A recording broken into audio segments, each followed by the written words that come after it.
So this, Casey, is this our second or third Surrogacy Diaries?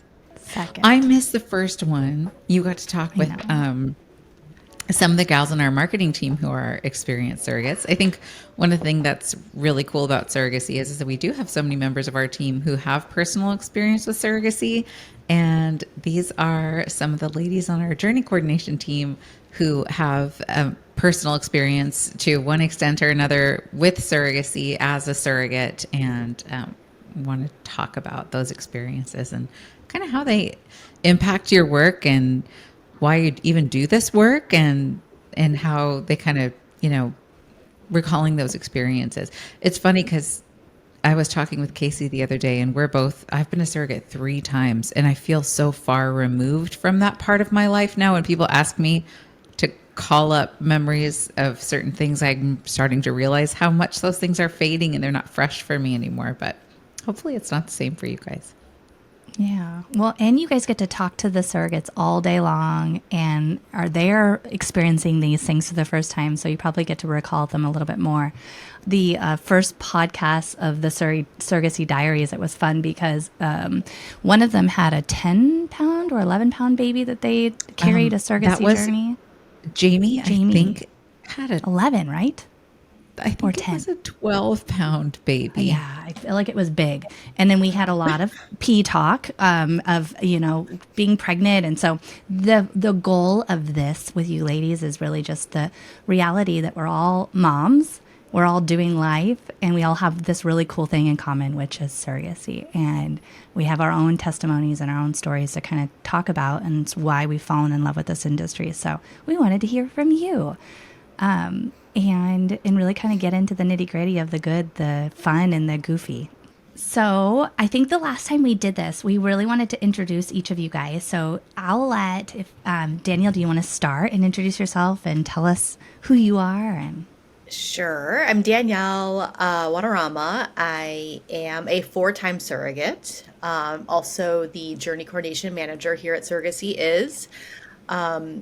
Been, in surrogacy in some form or the other. I count my surrogacy journeys as how long I've been in the industry because my first journey was way back in 2010. So I just, absolutely fell in love with surrogacy just like so many others, and just helping families grow is just in our hearts. And I think that's why we want, I think everybody who has been a surrogate and or has been in this industry in some form or the other wants to work in it and continue it. It's just been a blessing to be able to do that. so neat. And you've done 4 journeys, right? Did 4 journeys. With my own 4 children, I've carried 9 babies, 8 pregnancies. Rock star, man. I know Sunshine and I say regularly, if we hadn't been retired because we had C-sections and we've had 4, so we're no longer allowed to have any more, we'd probably continue to do this and have more babies for people. For sure. Oh, so good. What about you, We're not, Amber? we're like, I definitely, I know there are a lot of women who are comfortable having a 4th C-section and their doctor approves it. I had 3 C-sections and I was like, I just don't want to take any more risks with C-sections. So I didn't even ask my doc. Actually, I asked my doctor on the table, my last C-section. I was like, so this is it, right? Like, I'm done. I can't have any more. And he was like, well, technically you could. I don't see any reason why you could. I was like, don't say that. Stop it. No, I can't. I'm done. So I retired myself after my 3rd C-section. Yeah. Amber, what about you? I'm Amber. I'm one of the journey coordinators here at Surrogacy Is. I've been a surrogate twice, and both for international couples, which I thought was pretty cool. I thought that when I was going into surrogacy, I was kind of like naive to it. I didn't really have all the guidance that we offer here, which would have been amazing then.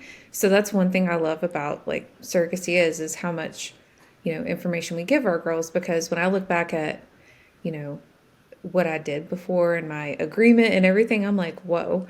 But I thought, working with an international couple, it would be easy to like communicate and have new things to talk about and stuff like that. I did a double embryo transfer, and only one embryo stuck, but I had a beautiful baby boy for them. I didn't get to find out like the weight or anything that he was after. but I was a surrogate again 2 years later for another couple who live in Spain. And that journey has just been like, it was amazing. I feel like I carried a baby for my sister. Oh, But their little girl is turning 5 in March, and we talk every day still. So it was a beautiful experience all the way around. And after I'd done my first journey and started my second, I was like, I have to work in this industry. Like, it was a must. yep. I remember that. I remember that well. What about you, That's really Morgan? cool that you're able to give back to surrogates who are entering their process now what you wish that you would have had, and be able to give them that support from that place of really knowing what they need because you know what you needed. I think that's a really special perspective. Thanks.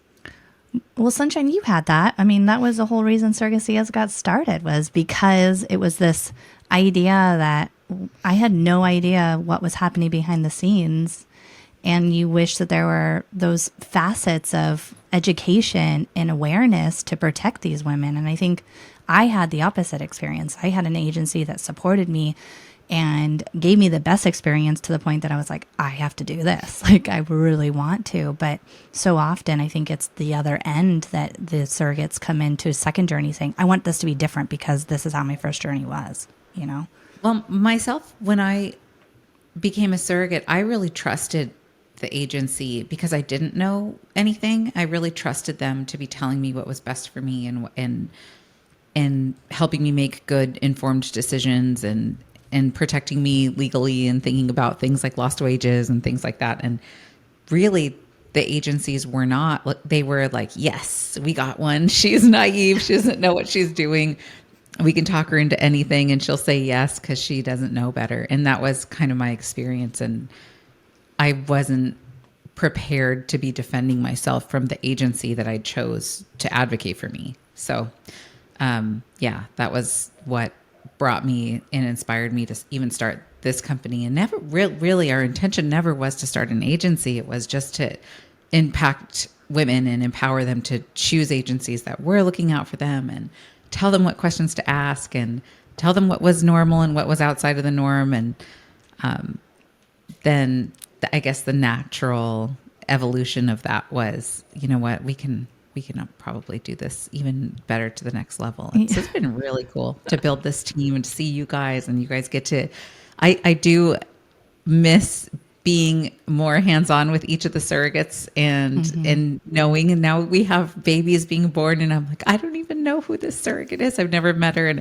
that is so cool. It's one of those things that's like a bittersweet thing. It makes me really happy that our reach is going so far and wide that Casey and I aren't even touching each individual case in that way anymore. But it makes me feel so good to know that you guys are loving these women and these parents the same way that we would. And that is so cool because we can have such a greater impact without it just being us. Yeah. It's super cool. So I love you guys. I know. It's so funny because I was telling Danielle, we made the decision that because Sunshine and I are more removed and we have our amazing team kind of guiding these journeys, we used to talk with these surrogates all day long, all the time throughout their entire journey. So I've made a point to call every single surrogate after they deliver just to say hi, introduce myself if I haven't talked with them. Some of them I have because we were their surrogate advocate in their first journey. But being able to hear their story, it just, every single time I get off that phone, we're sharing tears and just, I'm telling them how amazing they are. But it's neat to be able to see how many women and intended parents in these journeys and these babies that are coming from you guys and the impact you guys are having on these journeys and supporting them. So it's huge, so big. So Morgan, you were on our advocacy side before we were an agency. So introduce yourself, please. Yeah, oh my gosh. I feel like I've been here forever. And I guess when I kind of look at it, I almost have been. It was 2021, I think, 2020 when I first started with the idea of surrogacy. I knew that it was something I wanted to get into. I had no idea the undertaking I was about to get into. I ended up connecting with Casey as this random lady, basically, I found on the internet that was like, hey, you should do surrogacy. Tell me what you're afraid of, and let's walk through it together from a place of I've done it before in the past, and I really want to make this an attainable thing for you. And so I remember my first call with Casey, and really it was life-changing. All of a sudden, surrogacy went from this thing that I wanted to do to being something that I was capable of doing and had a path forward. And from there, I went on a journey, matched with some incredible parents from San Francisco. My journey ended after a pregnancy loss, and it was a whole thing. It was really sad. I don't want to get into it too much, but through that, it really did kind of pave the way for me to be able to support other women who have had pregnancy loss. And I never really considered from a parent's perspective what it was like to really struggle to become pregnant, because in my own pregnancies, it came so naturally. And whenever I kind of look back at the evolution of my role here at Surrogacy, is I see how I was so prepared to step into this journey coordination role and now get to support women. And I feel really fortunate that I never had a bad agency experience, because I really did have you guys the whole way to help me along.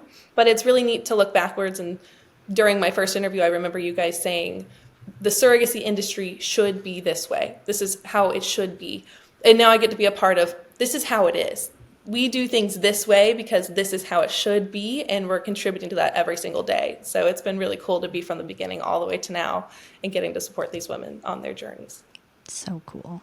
So That gives me chills, because that was back in the day when you first came into our program as a surrogate, when Casey and I talked about every single surrogate, like after every single call, and we made your profiles and we put your photos together and did all, and talked about you, and I was like, oh my gosh, she's amazing. And so I didn't even talk to you, but I knew you. So back then, Casey used to talk to everyone, and then she and I would decide which agencies that they would be a good fit for and put their profiles together. And she would talk to everyone, and then I would be the memory bank that stored all the details of everyone. I'm like, Morgan, I know exactly who she is. I knew exactly who everybody was, even though they never spoke to me. I knew their faces and their names and their profiles. And she'd be like, who is that one girl from? And I'd be like, oh, I know the name off the top of my head. It's so funny how things have changed, but we really calibrated what we wanted for each interaction with each surrogate. And really,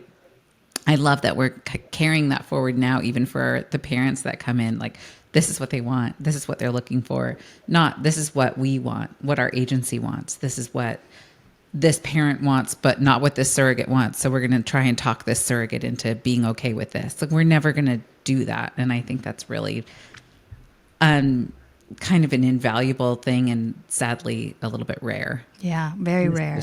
I'm curious because Danielle and Amber, you guys came from working at a different agency before. What are some of the things that you see being a journey coordinator for surrogacy as that make our process special for the surrogate, for the intended parents, to really support everybody on their journey? Or what some of the favorite things that you see as like, these are valuable, and I wish everybody had these tools?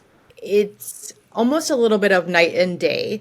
I think everyone has the same heart, and the agency I came from, the people that I worked along with probably had they had the same heart, but what you guys offer is just crazy. I think the lessons that we offer the surrogates is amazing. I think the support as far as IVF cycle, like having someone to talk to and go over that. And I know us coordinators try to do it all, but just having that extra support for the surrogates, not just having your coordinator, having the IVF, having the lessons, having mental health support. When I, like Sunshine, when I had my surrogacy journeys, I didn't have any of these things. I was basically doing everything on my own. We didn't really even have Facebook or anything back in, maybe we did, I don't even remember, but we had like a chat group, like a bunch of surrogates that all told each other things. And that's how I learned. So yeah, I just think it's just, you could just see the care here for surrogates. And then when you're caring for the surrogate, it makes a weight off for the intended parents, because they're being taken care of. They don't have to worry about taking care of their surrogate. They know that we got them, and we're doing the best for them just to make this journey go as smooth as possible. So yeah, I just think everything here is great. From seeing it from other places, I can tell you it's wonderful here. That's cool to hear. I think another thing that, along with everything you mentioned, because Miriam there for the support, Allison there for the monthly check-ins, but also the benefit package that we offer our girls, like with the relaxation package and all the things that they get, like it would have been amazing to have that extra kind of support. So, you know, like me during a journey would have had like a chance to get a massage or something when I was really sore, or, you know, had a hard day or something like that, and just all the support all the way around. And another thing is our caseload. Because it's not as big, we can be there for these girls. And I feel like I can have, you know, those conversations longer with them, and, you know, prioritize them and their feelings and stuff. And it's not just, you know, another person and having a whole lot to do and trying to remember everything, you know. So that's another very impactful thing I see from Yeah. being at another agency. It's huge. It's huge because I think that was Sunshine and I, we really did really calibrate what we want to see in this next, you know, in our journey and for these women, and even the benefit package. Are you kidding me? We had so much fun putting that together.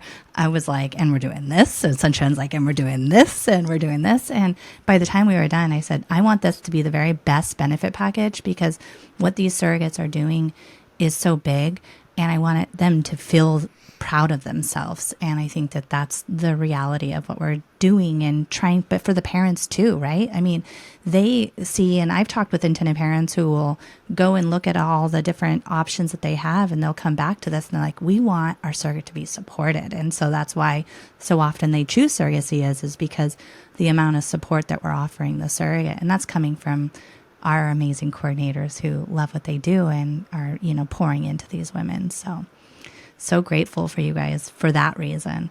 We had a couple different topics, and one of the topics was embryo transfer stories. And I'd love to like popcorn talk about like what comes to mind, and sharing a little bit of that special day for your embryo transfer story. I'll go because I'll need to go. Thanks, Danielle. Okay, so like I said, I've had 4 journeys, and I'm just one of the rare and very, very lucky to get pregnant each time, first try. That's crazy. I don't know I feel why. like we should have good. like Yeah. some What? fireworks for that. Yeah, I know. Seriously. It was crazy. So what I remember obviously is how much water they make you drink. You drink a ton of water. You're very uncomfortable. It just, they have to get your bladder, you know, full. I think it helps positioning and getting everything, you know, ready to put in the embryo. My crazy embryo stories is just, I think what's so neat about embryo transfer is how dark and quiet and gentle, and like when the doctor comes in with the embryo and everyone, it's just like such a, like a little magical moment. No pain, no nothing. Easier than having your, you know, yearly exam at the OB. It was just neat. It was just such a neat experience. Were your parents there? The intended parents? Did they get to come? The first 3 were. My last one was an international dad, and he was not there. But it was special having the parents there, you know, just seeing their face and watching their, you know, babies go. I don't know. It was just so awesome. And that really was their baby each time. It Yeah. wasn't just that hope of that embryo. The embryo is just like hope, right? It's like a little bubble of hope, and it's not necessarily going to be a baby, but that's pretty neat that all 4 Yeah, it times was. you got to see that baby through all the way. Love it. So good. What about you, Morgan or Amber? What stuck out to you in that on embryo transfer day? When I got there, they put this like heated blanket on me, and I sat in this nice chair. It was like a vibrating chair, and I was like, "Oh, this is so nice." And then when we went back to the room, they like dimmed the lights. There was music playing. It was so relaxing. It was not at all what I expected. I almost kind of expected it to be a little bit more clinical feeling. You know, you're in a doctor's office. I don't know. It was a complete surprise. I felt like it was nicer than when I got pregnant with my own babies. That sounds amazing. Oh, what clinic was this, Morgan? What the heck? I know. I want to know what clinic this was. It was spring. Oh, Because if you've wow. ever seen an embryo transfer at like CFP, their transfer room is really big, and you've got that bright alien light shining down on you, and it's like you're about to Cold. be abducted. And it's so crazy. No, it was That's nice. how I They're like, remember "Do you want mine." still water or sparkling water?" I'm like, What? "Both." Spring, here I come. It's awesome. Oh, that's interesting. That's cool, though. Were your intended parents able to come and be a part of that? They were. Yeah, they were. My intended mom was in the room with me, both transfers. And what kind of stuck with me was my intended mom cried and she was hugging on her nurse. And it was so shocking to me in that moment to realize like they had had such a journey before I had come along. For me, it was this big, exciting day of, yay, embryo transfer. Like we have worked so hard to get here. And then to see her hugging her nurse and just to know there was so much more to the story before I came along, it made it even like that much more special for me to be a part of it, Yeah. Wow, you hit home on that. I know, no pressure, right? That's the reality. I think we all go in with this like a blissful excitement. But if you think about what potentially these intended parents have gone through prior to needing a surrogate or this being their last hope at being parents, that reality is heavy, but you are also that hope in that moment for them. So I think that's pretty special too. Wow. Amber, were your parents able to be there? My first journey, no, but my second journey, because both of them were international, they were able to join on a laptop. So I remember a nurse coming right next to me with this laptop. So I seen both of their faces like right next to my head, but I did not have a vibrating chair or all the nice music. I feel like during my first journey, I was in like a storage room that was sterilized for the transfer. And then the second one was a nice, clean surgical room. But yeah, it was... I remember being uncomfortable from drinking the water, but I was so infatuated on the screen because they done the ultrasound and seeing the embryos go in, because my first journey was a double embryo transfer, and I just remember holding onto that picture and just feeling like, I hope this works, because you just want it to happen so bad for them. My first transfer was, and I'm lucky too, Danielle. I had three journeys, and all three I got pregnant on the first time. And after working in the industry, you realize how lucky that really is, because it doesn't happen that often. I guess, what would you say, 60 or 70% of the time the transfer sticks. So it was a really lucky thing. But I had a double embryo transfer my first time too, and both of the embryos did take. And my IPs were in Australia, and so they couldn't be there for that. But they came before, and they came for the 20-week scan, but not for transfer day. But I was able to record it for them and send it to them. And that was the whole dim light spa music type of situation.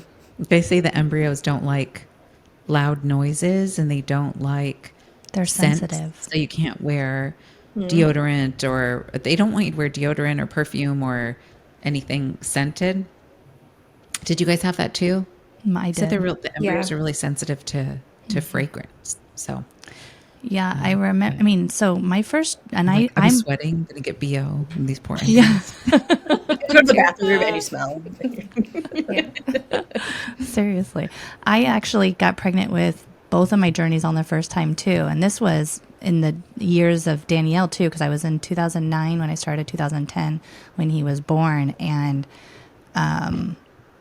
I mean, they were able to be a part of that whole thing, but I remember really distinctly that it being this cold, quiet, dark room that I'm like, where are we going? And they were able to be there, a part of that. But it's, you don't realize, I think the quality of the embryos and the genetic testing that we're able to do now versus, back then, I think that was even more rare that an embryo took on their first try.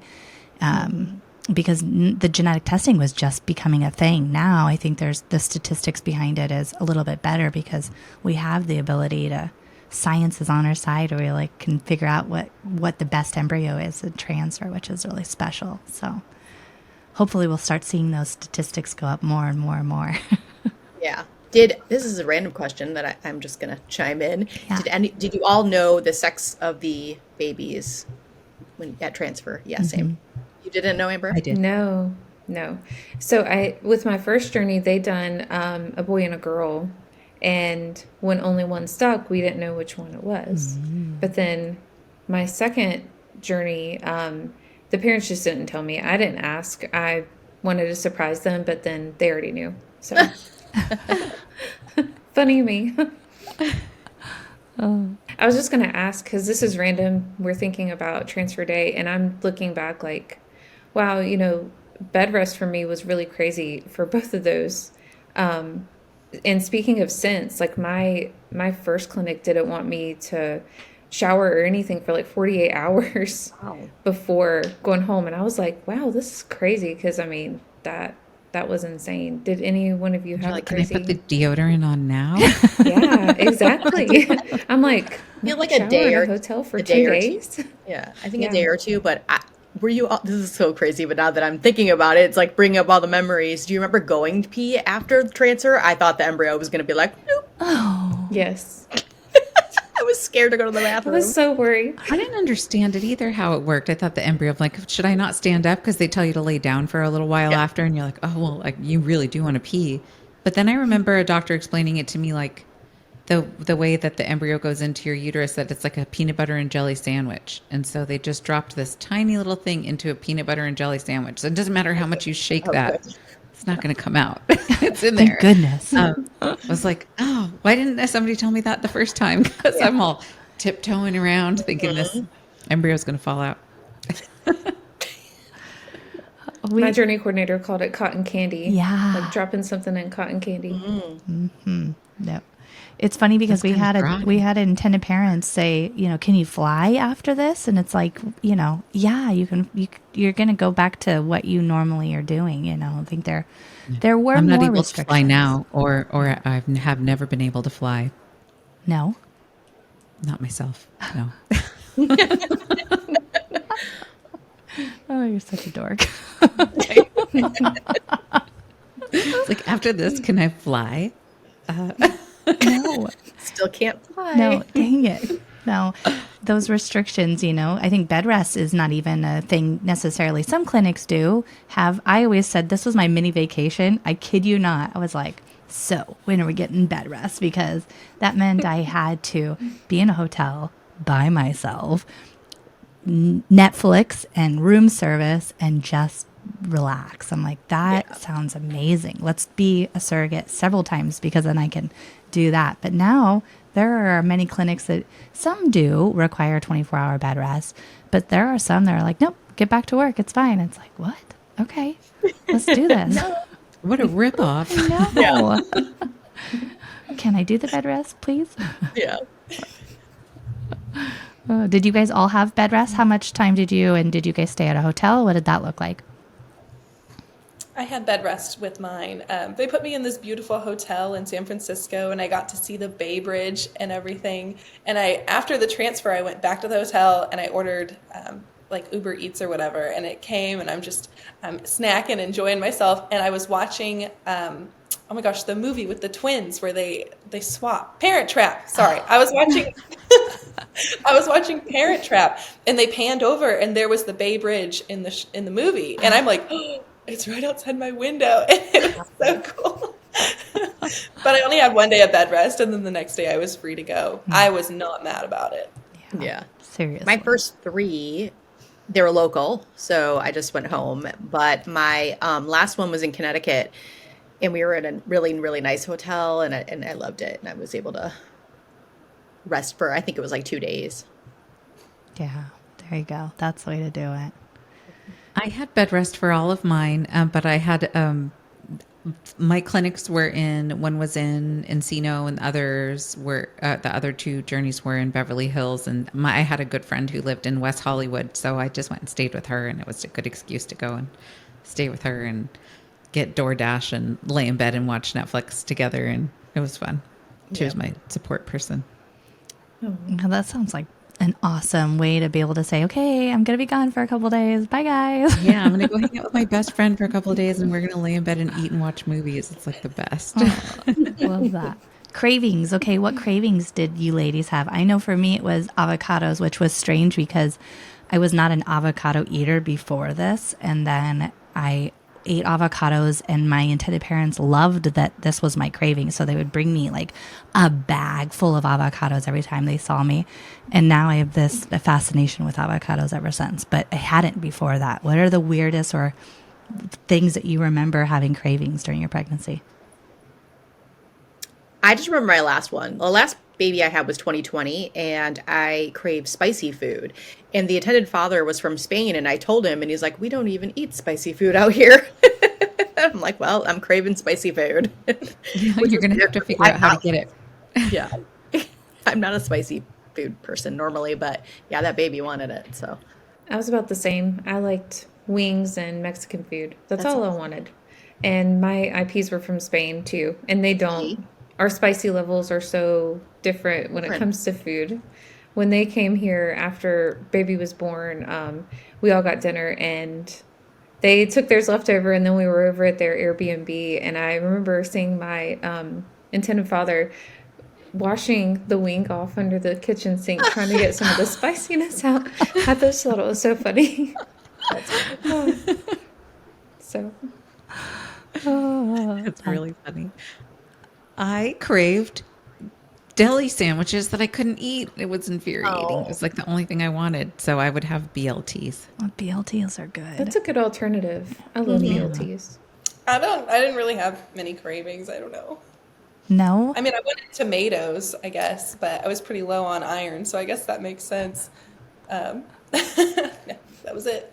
Pretty easy. When you guys were surrogates for the first time, if you could fast forward from when you decided to jump into this, which is kind of a weird world to jump into anyways, I'd be really curious to hear how any of you guys even heard about surrogacy and decided to become surrogates. But if you could fast forward from then to now and see what you guys are doing for your career and how it kind of totally changed the trajectory of your life, could you have anticipated that at all? Like, what do you think about that? Does that ever just cross your mind?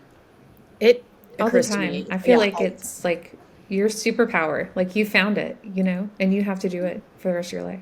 So That's so good. I love that. Superpower, because it is, right? It's something very unique and niche, but you found something that you can make a difference in. That's huge. Yeah. It's insane. I was a young mom myself, and like all of my 20s, raising my own kids. And then when I had my daughter in 2009, my last daughter, I was sad because I was 29, and I'm like, I don't want this to be it. I don't want to be, not having babies anymore. Did I want more children? No. 4 kids was enough.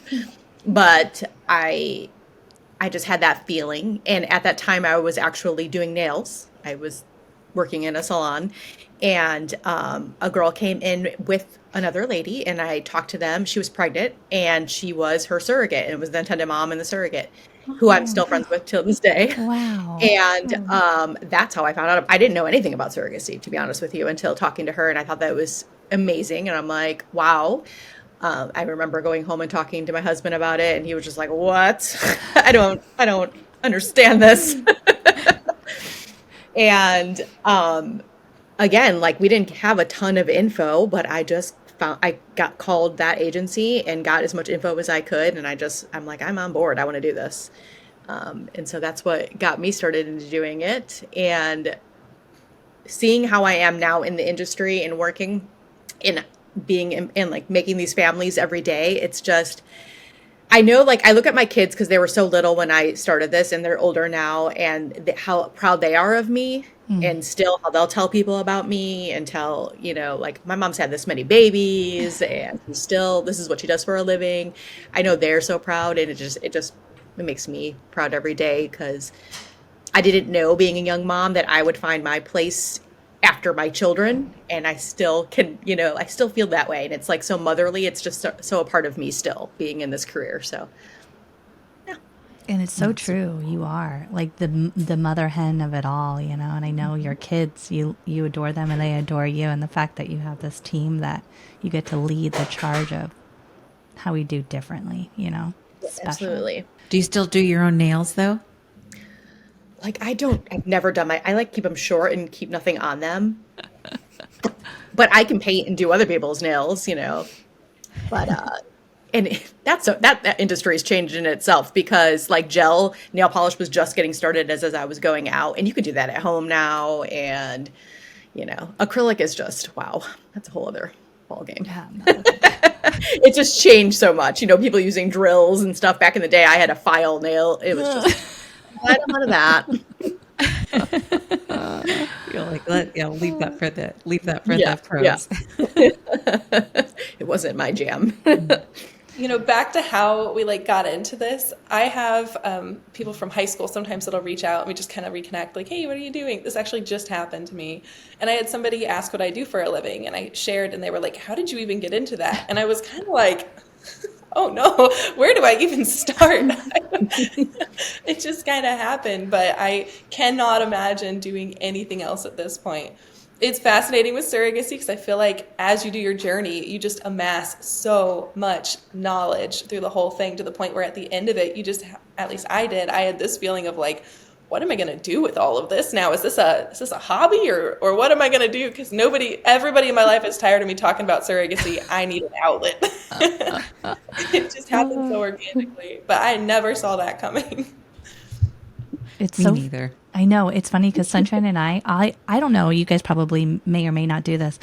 If I know I'm never going to see this person again, and they want to know what I do, I'll hesitate and I'm like, what rabbit hole do I want to go down? Because typically if I say, oh yeah, we own a surrogacy agency, or if I say the word surrogate or surrogacy, it's immediately tenfold more questions that they have about it. So I'll say, I work in the IVF industry if I am not ready to go down that rabbit hole, But you're right. It's so funny. Sunshine will call me and she'll be like, okay, well, my sister doesn't want to talk to me about surrogacy, so let's talk about surrogacy. So here we are. My sister's like, will you shut up? Do you ever talk about anything that's not work?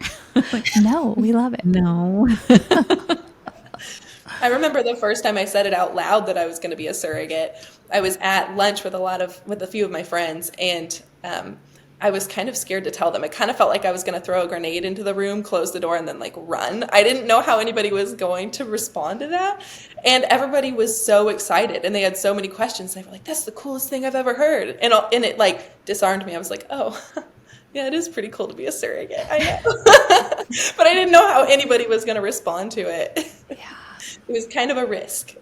That's did you have anybody in your life that kind of poo-pooed the idea, or was everybody pretty supportive for each of you guys? Yeah, I definitely had somebody that wasn't a fan of it. Actually, my grandfather on my mom's side, I have a more conservative half of my family, and I actually got off the plane from the embryo transfer, landed back home, and I had a text message on my phone that came up, and he had sent me this big long message about how he thought what I was doing was going against our beliefs as a family and this whole thing. And I didn't read it. I just sent him a text back and said, got it, thanks, deleted the message. And I'm never going to know really fully what he wrote, because at that point, it didn't matter to me. At a certain point, you've got to stop listening to the noise of everybody else around you and how they feel on something that's maybe a little bit more taboo, and just roll with it. Sometimes I feel like people that speak to surrogacy that don't know a surrogate or don't know an intended parent, it's almost like you're commenting on a movie, when you've only seen the trailer. Mm-hmm. It's like you've only seen the highlight reel. You can't give me your actual review of what it's like. Yeah. So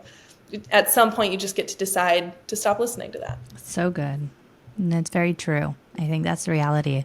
Sunshine and I do on the podcast, it's called Mean Tweet Hour, and it's really just a segment to talk about people's of an opinion on something that they have, that probably they don't have all of the information. More times than not, they don't have all the information. But they're always the loudest. Yeah. Yeah. So, ignoring those things and standing in your truth and knowing that you are a superhero, and that this child wouldn't even be here if it wasn't for women who were willing to consider, spending this 9 months plus helping this family be whole in that way. And so I just think it's huge. And I hope that spreads, that it's huge.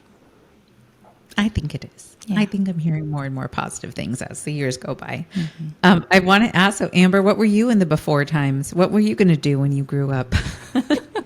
I was working in finance, and I came across a lovely girl, and she was an egg donor and was talking about it. She had gotten some pictures, and it was just the most random conversation, honestly. And I was just like, wow, what it would be like to, do that for someone, because they had a very open donation, and she was getting pictures of this embryo and this baby that she helped her family, or this family, have. And I was just like, that is amazing. Like, what could you do? So I started looking online and finding agencies, and I started out by creating a profile to be an egg donor. Wow. And I think it was about a month later, they started soliciting for surrogacy, and I was like, I loved being pregnant. I don't want to have any more babies. I have 3 of my own, but I always had easy pregnancies. I never got sick. It was, I felt well all the way through. So I was like, let me just see how far this goes. And then I applied and went through the process, and I feel like it all went so fast and so great. And, then after it's just like, wow, you get to enjoy that moment where the parents get to actually hold their baby for the first time and go through it. It's just addicting. That's Yes, what it this is. Way more addicting than finance, I guess. Yeah. Amber, Wait, so finance much more to fun. journey coordinator, all in one moment. Yes. I was like, my stars have aligned. It has changed. It's so cool. I signed up to be an egg donor too, and I never got selected. I signed up, like being an egg donor is that somebody has to be looking for something so specific. Yeah. And apparently I wasn't it. So They're They're lost. Me either. It's okay. We were surrogates. So Yeah. we were meant to be surrogates. Okay, so there was a topic of pregnancy test obsessions, and I can tell you I have some funny stories with that, but I'll go last. So who has those? Each of you guys have a smile on your face, so it sounds like you all have a story to I tell. still have a stack of pregnancy tests that I'm just like, what am I going to do with these? I'm going to be 43 and I'm not going to be pregnant. I have my, tubal ligation, but I'm like, I can't throw these away. I can't. These are gold. I was obsessed with it, obviously, of course. Immediately when we can, start, and then you just start stacking them and writing the days on them. And How many did you do? Yeah. Do you remember? If you had to guess. I don't remember. Too many. Yeah. I was at How many of you tested multiple times in a day? I think I did too, like morning and night, like different times. and I wanted to Start see going if the crazy. color would turn a little bit darker if I was throughout the rest of the day. and compare them. I Yeah. went to Walmart. I mean, not Walmart. I went to Dollar Tree, and those little Dollar Tree ones that they say they don't work. They work, FYI. But I got a whole bunch of them, like a bag full of them. And this lady's looking at me, probably like I'm crazy as I'm going through the checkout line with all these pregnancy tests, and I was so excited to go home and pee on them. I'm pregnant, So yeah, crazy. So funny. Like, I think if the parents had asked me not to test, I don't know that I could have done it. I maybe would have done it and not said anything. Yeah. My parents didn't want to know the results of the test, but they didn't ask me not to test. Okay, So good. they asked me not to let them know if I was testing. And so Yeah, I can understand but there's that. no way. If they said don't test, I had to. I had to know. Yeah. I would have just had to pretend that I didn't. It's hard that too wrong? because when you're on that medication, it makes you feel like you're pregnant. I mean, it worked for me, so I was every time, thankfully. But like, I know girls who have asked us, like, I'm starting to feel like it, but I think that like the progesterone and Yeah. can give you symptoms of it, So it's hard. It's hard not to want to know Yeah. whether or not. How it's the soon after transfer is the earliest anybody got a positive? I never got a positive before day 5. Mine was anytime. 4. Mine was day 4. Mine was day 4 too. I think I started seeing a very faint line at day 4, but I did the same thing as Casey and got a ton of those Dollar Tree tests. I liked how you could see the line and it wouldn't just say pregnant or not. I want to see how pregnant I am. How dark is that line? Yes. My first one, I tested positive in the morning, and then I tested, I was teaching, and outside of the school where I worked, there was like a Kaiser medical bus that was set up there for the day randomly, and I could go in and get a pregnancy test. So I was like, I'm going to go get another one. And I was negative, and I was like, but I was pregnant this morning. And in the afternoon, I wasn't. And then the next day, I was again. So I was like, oh, false. So cautions against testing again later in the day, because it can really be discouraging. If it's really early, I think your HCG is highest in your first or second P of the day. So I learned that lesson. That was a rough rest of the day after my negative afternoon pregnancy test. Yeah. No. Well, and I think that we've seen, right? So we know now because we're in the industry, but so sometimes parents choose not to know. And I think surrogates, don't understand or maybe are confused why that would be the case. So sometimes because you're going through the medication protocol of getting your body ready for this embryo transfer, there's the chemical pregnancy, they call it, right? So you think you're pregnant, but then unfortunately doesn't result in a pregnancy after the transfer. So I think some intended parents, if they've gone through like a lot of heartbreak, maybe they're like, wait, I just want to wait until I see those numbers and that I see those numbers rising and that there's a healthy pregnancy kind of resulting from that transfer. So No, absolutely. I think it's when you're a surrogate, generally you haven't been through that heartbreak, so we're just in a different level of wanting to know. But like, I totally respect them wanting to wait, just because if you had, like you said, if you have heartbreak, you're just not, you're like on pins and needles, just waiting, I'm sure. And then you don't even want to deal with the potential of a false negative, or, you know, because then you're heartbroken that you have a negative test, and then you could show up on day 9 and have a positive beta. So they just don't even, they've been on a roller coaster for so long, they don't want to be on it anymore at that point. Absolutely. what about you, Amber, Morgan? Any fun stories? How many tests did you take? I know you said, Amber, you're on the same roller coaster as me of Dollar Tree pregnancy I test. probably took one every day until I got that confirmation from the beta test. I mean, Every day multiple a after day. the transfer? Well, no. I probably about 3 or 4 days after transfers when I started, and I was seeing like either my eyes were playing tricks on me or I was seeing that faint line.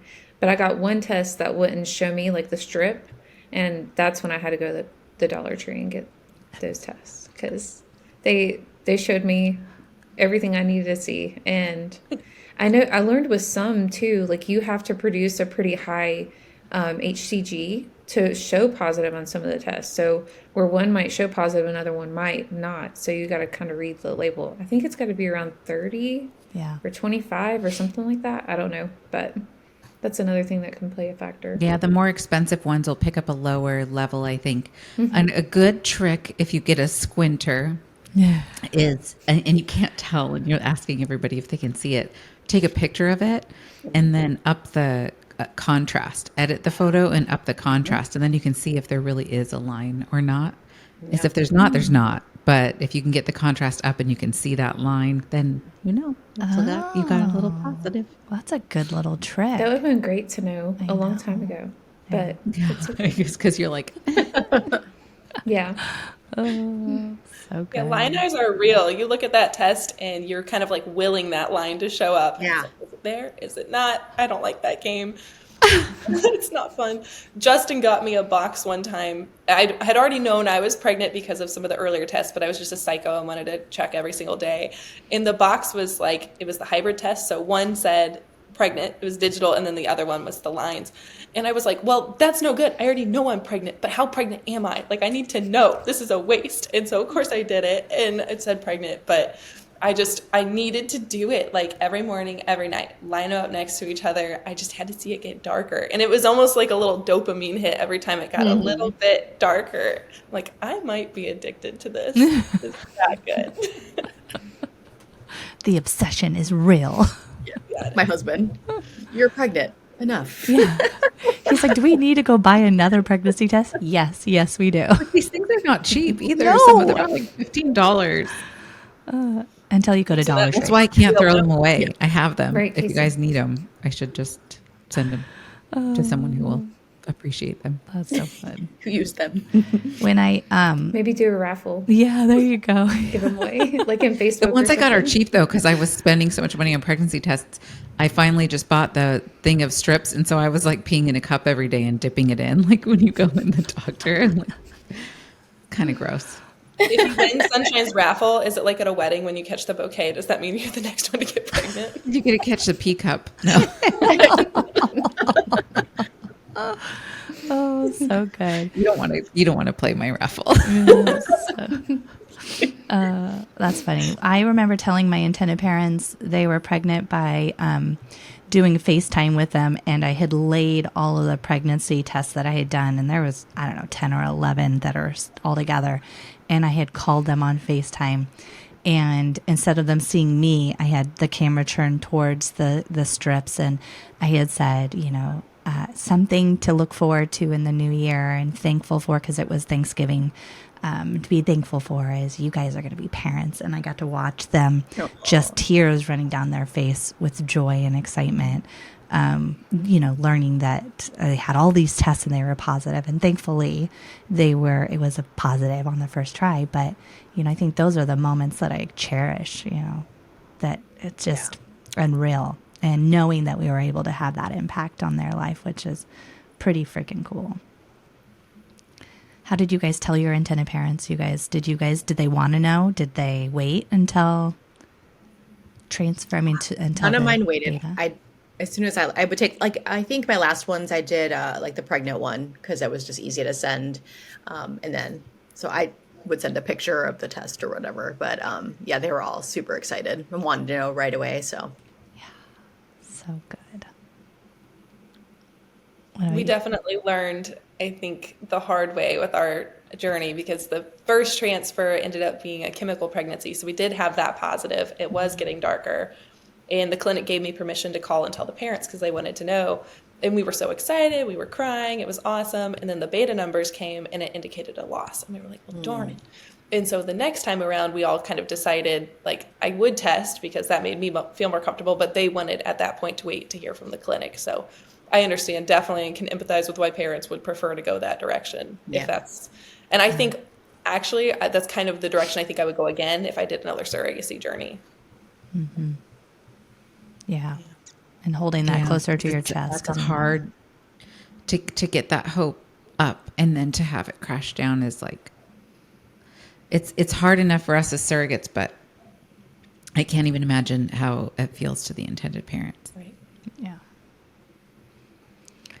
What about delivery day? Any fun, crazy stories? Rushing to the hospital? Did parents get to be there? Did they get to make it and be by your side? my first journey, my water broke at 36 weeks. So that was like super early. I've never delivered that early, but baby was perfectly fine. Intended father came. It was a single. Two of my journeys were for single intended fathers. And he came and was there with me, you know, in and out of the room waiting because it was the water broke. But this happened to me a lot. I'd be like 1 centimeter. So it was still a long, you know, delivery process. And so basically it was like being induced. And yeah, he was there for the delivery and everything, cut the cord. It was amazing. My second one was twins, and that was a C-section planned on July 4th. And the parents were there. The intended, they had to wait by the door. There was no room in the OR, but they let them wait like in the doorway of the OR. So they got to see everything. And so that was great. C-section though, like for me, I had to go recover. I would obviously much prefer not a C-section, but as you guys know who had them. My third one was a C-section as well. And the parents were in a window and I got to see their faces when they saw the baby. And that was just amazing. That like made my day because they were super excited. And then my fourth was a VBAC, and it was 2020, and intended father wasn't allowed to be in there. But I talked to the nurses, and I'm like, please let him come in here and get the baby from me. You know, I want to have that, like, handoff. That made it so, but, like, just being able to see his face. If they would have taken the baby and brought him to another room, I think that would have ruined the whole journey for me because, A, he was from Spain. I met him the day before. You know, we didn't have a lot of time. He was lucky he got there in 2020. That's a whole other story. And then, so having him come in and handing him the baby, it made everything so special, as special as it could be at that time, you know? So, yeah. Was that hard? No. Like having a VBAC after 2 C-sections, and this was in more pregnancies than traditionally is accepted in surrogacy, right? Yeah. For sure. Absolutely. So I had 5 vaginal births before I had my first C-section. And I think that was a reason why, and the reason I had my first C-section was because it was twins and the one that was first was breech. And so they just wouldn't even try. Now the next surrogacy after that, I wanted to do a VBAC. The doctor was against it. So I didn't have a choice. And then my last one, I found a really compassionate doctor, and it was just something that I wanted, you know, to be able to try. I think because it was a single father in Spain, he just wanted me to have the baby. He wasn't maybe as in the know he just wanted me to have the baby. But everything went perfectly. The VBAC, I still kind of had to be induced, but it was really slow. It was like 24 hours of me doing that. And my doctor was amazing, and the baby, it came out perfectly. So I was lucky. But yeah, so that's why I did. I was it was wonderful for me because my last baby that I ever had, I was able to have it on my terms, and Yeah. so it was just nice. It's a good closing I bookend of your. I high-fived my OB after the baby came out. I'm like, I did it. Like, yeah, you did. Told you I could. So yeah. I had That's so my funny. oldest Tori was breech, so I had to have a C-section. And when I was pregnant with her, I went to all the classes to learn how to labor and all of the things, to get ready for this delivery. And then she was breech. And I felt like everything had been taken away from me, and I was angry about it. Like, why? I really wanted to have a natural vaginal delivery, blah, blah, blah. And then I found a doctor, and this was in 2008 with my second, when we found out we were pregnant. I'm like, I'm going to have a vaginal delivery. But you're right. It was finding a doctor that would be willing to do it. And back then that wasn't easy to do. So it took some convincing, and I had to find and search, but I did. And I did also have a vaginal delivery after a C-section. And I remember the woman coming in saying, do you want a mirror or anything? And at the time my husband was deployed, I was like, yeah, I do. I'm like, I'm going to experience this. Because you want to make it your own. So I love that you were able to do that. That's special. And then I went to have 4 more C-sections, well, total of 4 C-sections, period. But because babies were breech again. So those stubborn babies, man. It's tough. Looking back on it now, I mean, the babies came, and as we all know, it's hard on, when you are faced with it, but the end game is to have the baby and have the family, so we get through it. Yep, we do. I loved C-sections. You did? Some people do. Some people, like my sister, only had C-section, and she loved it, and it was just, Yeah. My IPs showed up for the hospital tour like 2 days before I went into labor. And I remember going through the tour, and they traveled with a translator because they couldn't speak English. And while we're going through the tour at the very end, because this lady was talking a lot, showing us all the things, we didn't get really a lot of time to interact, because when they came in, it was right when it started. So I remember being at the very end of it and saying, did you have any questions? What do you think? Are you ready? And then he just looked at me, and I was like, what's wrong? And then he walked away, and I found out that was the dad who couldn't speak English that went through the whole hospital tour with me, and the translator was parking the car. So then he walks back up to me with the translator, and they were like, he was asking what you asked him. Oh. And I was like, oh, I didn't realize we went through the whole hospital tour without you. And so, I mean, they ended up being fine after the delivery and knowing where everything was. But I was like, this is crazy. But anyway, Such a bummer. yeah. I went into labor 2 days later on my own. They were staying in a hotel nearby, but they were very private people, so they were okay staying outside of the room, and I kept on inviting them in. But when delivery happened, my hospital had the room next to us vacant for them. So as soon as baby was born, they sort of got him in like the little thingy and like weighed him and cleaned him up real fast, and then carried him across the hall to the parents. So I was the first surrogate ever to deliver at my tiny little hospital out in my town. So it was really fun, like talking to the nurses and how everybody was interested. And I'm like, use my name, I'll refer you, so I'm just throwing that all out there. But for my second, it was really fun too. I had my IPs come in. It was during COVID, and I know that's not really a fun part, but they got here exactly 14 days before my induction date. And so we were going to the hospital, and I was like feeling like stressed or whatever, because you're anxious about the induction.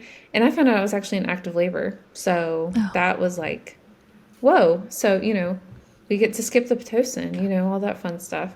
Well, I think it's just kind of cool that we all got to stay in the room together. We were worried that we'd be separated because of the restrictions, because of COVID and everything. But my doctor, he let the parents come in. They wanted to stay there the whole time. I was happy laboring with my intended mom. I think we got so focused on the heartbeat monitor, when you're hearing the baby's heartbeat, the whole time. It was like after it was over, we were still trying to look at the screen, like wondering why we didn't hear that anymore. But it was a beautiful experience. I had her at like 12:01 a.m. on her due date. Wow. So I thought that's special. really fun. Yeah. That was a good experience. Due date guessing. Yeah, that never happened to me before. No. So That's Yeah. crazy. That's so good. My intended dad for my first journey, we were trying to induce labor because they were in town they were from Arizona. So they would drive, which is like 5 hours away. It was close, right? So they would drive for all of the appointments. But when it got closer, they had rented a place to stay close by. So that last couple weeks, they were at my house a lot. And we were excited. We passed the due date. We were like, come on, let's get this going. So I remember us walking through the mall, trying to activate labor, going to the beach and walking in the sand to activate labor. And he was taking me home, and the intended mom went back to the hotel to rest, dropped me off, and then he left. And in California traffic, mind you, I texted him and I was like, I think you need to come back. This is like 10 minutes after he had left. So I turned around and came back. I said, we're having a baby today.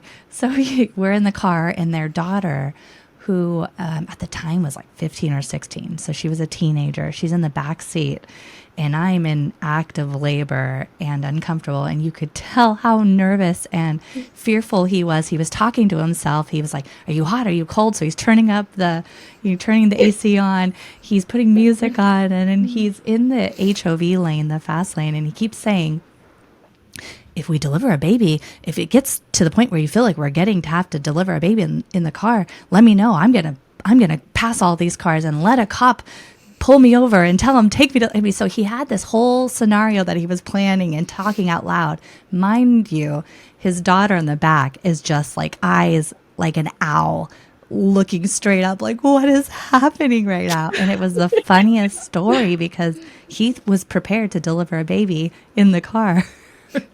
We made it. The moral of the story is we made it. So, but those are That the poor stories. girl. She would have been so traumatized. Could you imagine? She would have. No. Oh, so that was a fun story. And then my other one was boring because it was a scheduled C-section. But that was a fun, beautiful story. And the intended mom got to hold my hand when they did the epidural, because I was going to have that epidural, and to be comfortable. And they got to be there and watch them hold and do skin to skin. And those are the moment. That was a moment I decided I wanted to do this again. So, and you all have done this before. So what's that moment like, Amber, for you after seeing and watching your parents hold their baby? What was that moment when you decided you wanted to do this again? It was, so when I done my first journey, I wasn't sure if I wanted to do another, just because there wasn't a whole lot of communication. You know, there was just a lot of questions. I was a bit naive going into my first journey. I was like, do I really want to do this again? But then I got a call from my journey coordinator, and the couple I carried my second journey for, they had just broken match with a third surrogate. And I heard their story, and I was like, well, I can't say no. And, you know, I wanted to meet them, and I sort of set different expectations because I went through it one time and I knew what I wanted the second time around. And I was like, I want this to, you know, be a great experience for you and me. And I want to communicate all the way through it. I want you to feel like you're pregnant because I'm going to give you all the information and, you know, just shower them with everything. And they love the idea. I can't express like that moment, like seeing them hold their baby for the first time. You know, my husband is so involved with the whole process. He was there with us during the delivery, right there next to intended father whenever they were just admiring baby. And then our recovery rooms were right next to each other at the hospital. You know, we spent every moment we could together, and it was just, you know, beautiful and lovely. And I would totally do it again, but my body was telling me no during my last journey. But working here and working with intended parents, and man, it just pulls at your heart. So it's like, could I do it again? Now we Maybe. can live vicariously through all of the surrogates. Exactly. That's a lot better of a process, ain't it? Yeah. So, Every match call I watch, I'm like, oh, I would have matched with them too. They're awesome. Every time.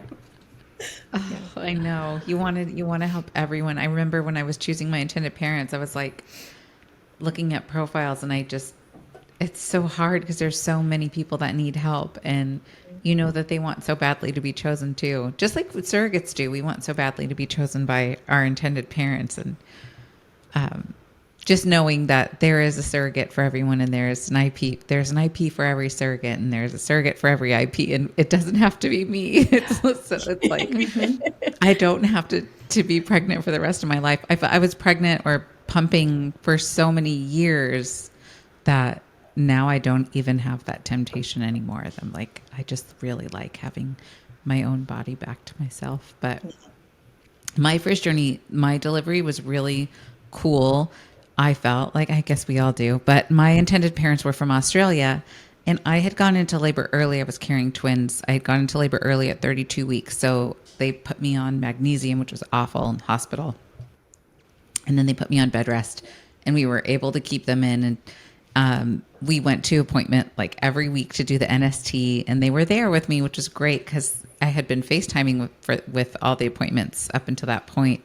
And at that point, they were like, well, they gave you the lung steroid shot or whatever when you went into early labor at 32 weeks. So the babies, if they were born, they were pretty big. They were good size. They were measuring well.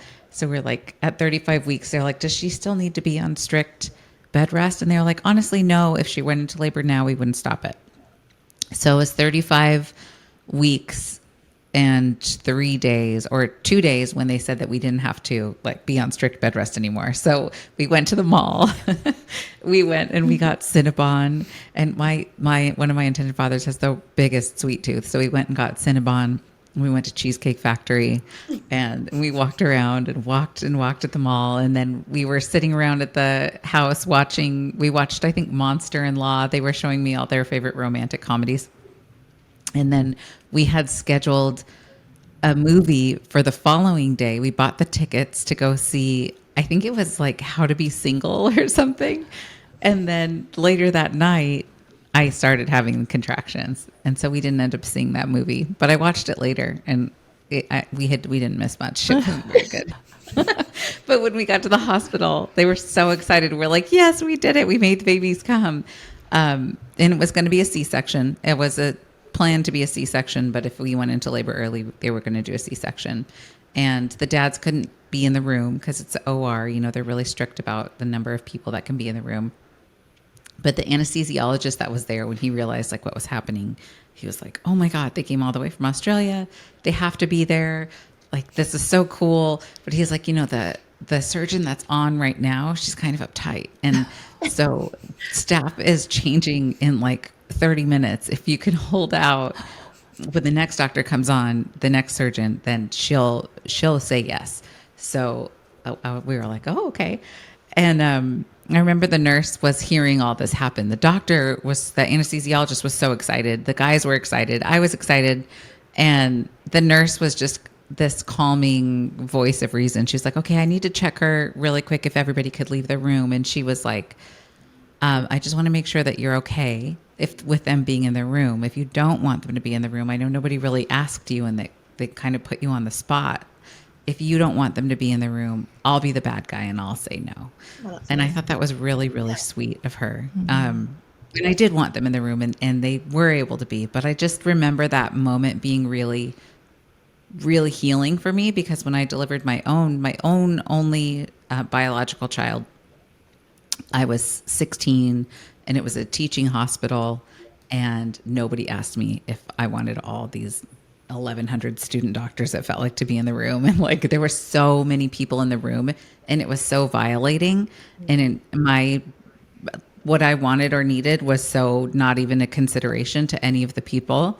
And I didn't know how to advocate for myself as a teenager. So it just felt really healing for me, for her to ask me that, even though I wanted them there. So they got to be in the room, but just one at a time. So one dad was there when baby A came out, and then they swapped, and then the other dad came for baby B. And so they each got to welcome a baby. And it was so cool. The babies were both over 5 pounds. They were crying right away. They were healthy, and we did it. And it just felt like I've never felt more powerful, I think, than delivering those babies as a surrogate. Like, that is such a big deal. And I know we've all done it, and we see so many people do it all the time that to us now we might forget the weight of that magic, but it's such a huge freaking deal to deliver a baby for yourself, but then for somebody else, it's like there's no greater gift or self-sacrifice that you can do. And I didn't think I would do it again, but then later on you forget all the struggles and you forget all the pain and you forget all those rough moments and you just remember those highs. And then so for me it was like maybe 18 months after the twins were born that I was like, okay, I need to do this again. I gotta do it again. I had Third a time I student didn't. or a class. Oh, I'm sorry. Yeah, no, sorry. Third time I didn't want to do it again, but IPs asked and it was a sibling journey. So what was I going to say? Yeah, you can't say no. course. You course. can't say no. I had students come in and witness my second daughter, and it was very violating, and I did not like it one bit because you're hearing like oohs and ahs, and I'm just here trying to push a baby. And yeah, I was not a fan of that, and I didn't know how to say no And to you that. couldn't be any more vulnerable of a position. Yes. Like you're just like a circus Exactly. sideshow. It's awful. Yeah, it was. With Surrogacy Is, our benefit package offers a doula if the surrogate wants a doula. So then they could choose to have somebody there advocating for themselves. Just saying. Something that we've put in our process because I think it's easy to, you want to do this for the parents and you want to make sure that they're happy and content, but it's also important to not lose sight of you and what makes you feel comfortable. So I think those are the things that we really wanted to highlight to support the surrogate and the intended parents on this journey. As a surrogate who has a voice is going to really lean in and make sure that she's advocating for herself, but she has a healthy pregnancy for this sweet baby and for these intended parents. So it's big. Yeah. And that protects the relationship too, I think, for the intended parents and the surrogate. When the surrogate doesn't feel that she's being taken advantage of or bullied, then because intended parents, I don't think ever intend to make a surrogate feel that way. And they might not realize that surrogates are pleasers and they're going to say yes a lot of times to things that they don't really feel comfortable with or don't really want to do. And so having your journey coordinator or having somebody else offer to be the bad guy for you so that you don't have to say no because you really like to say yes, but you really don't want to, I think is such an important thing that I want us to offer as journey coordinators for our surrogates, to protect them and to protect their relationship with their intended parents. Mm-hmm. Yeah. I was trying to look here and see what other topics did we not hit that I'd love to touch on. I feel like we already covered so much. Maybe advice. What advice would you give to somebody considering surrogacy? I think I like that one. It's a good one. Yeah, that's important. I would say information. Get as much information as you can. Learn as much about the process. Ask as many questions that you can think of, and do it multiple times. If you need to hear it multiple times, that's what we're all here for. Because once you have knowledge, you have power. You can understand the process. You know what's going on. You can make decisions for yourself. So that's the advice I would give them. And then just slow down, because when you get started, you're just like running, and you have to understand that it's a process. It's a journey. So. You mean you're not going to be pregnant tomorrow? What? Oh, had no idea. Oh. Yeah. When you said multiple times, I thought you meant get pregnant multiple times, be a surrogate multiple times. I'm just kidding. No. Ask questions multiple times. Yeah, I know. Yes, be a surrogate multiple times, please. If you saw me smile, that's why, because I thought it was funny. That's what I thought was going in my head. But I think patience is one big thing that everybody has to sort of practice in it, because we can't control when our cycles start and stop and moving along. But I think information's great, and then also having a good support system and making people around you know like what's going on, so that they can be there to lean on through the highs and lows and celebrate all the wins and stuff. So, yeah. That's a good one. I think my advice would be ask questions. Everybody here started from a place of not knowing anything about surrogacy. At some point, it was a brand new idea to every single one of us here. And I think that at least within our agency here, we have a culture of meeting everybody with grace anytime they have a question and not assuming that you should know any of it, because we didn't at some point, and we still have to work as a team all the time to ask questions with each other and workshop all sorts of things because it's an ever-changing industry. So just ask questions and don't be afraid to do that with your journey coordinator. Yeah. That's so good. And I think every agency looks different in how they operate and what they offer. And so understanding what's important to you, what things are musts and things that you can maybe be a little flexible on, like making sure you're with an agency that's going to have an escrow fully funded before you start those medications. That's huge. And not necessarily every agency does that, and we want to do it to protect the journey and to allow for that journey to be organically developing a friendship and not having to worry about the other thing, the other side of it, which is the financial side. So I think that's huge. Ooh, I have a piece of advice too, that I don't want to forget, because I think a lot of people, like you said, with asking questions, sometimes people will come to their advocate instead of their journey coordinator or whoever their intake coordinator is back before we were an agency and say, I'm wondering this, but I don't want to be a bugaboo. I don't want to be the squeaky wheel. I don't want to be annoying. I don't want to pester anyone. Just pester, email, call, text, ask. It's okay. If somebody doesn't have an answer for you, they'll tell you, I don't have an answer for you right now. I'll get it for you. But don't sit on that stuff and wonder and feel anxious. You can always reach out and ask, and don't feel bad about that. Never feel bad. Like, I can't imagine Amber or Morgan or any of our journey coordinators being like, she asked me this question 3 times. Like, no, you'd be like, happy to answer her every single time. Or if somebody follows up because they texted you yesterday and you hadn't gotten back to them yet, and they text you again, you would never be like, gosh, I just got, you would always be like, oh, let me answer that right away. So I think just assume that the people that are here to support you are really here to support you and are not going to ever be annoyed by you reaching out and asking questions. So don't sit on any of those anxieties or fears. Don't just hold it in. You never have to hold it in. Let it out and ask somebody for help. I second that. Mm-hmm.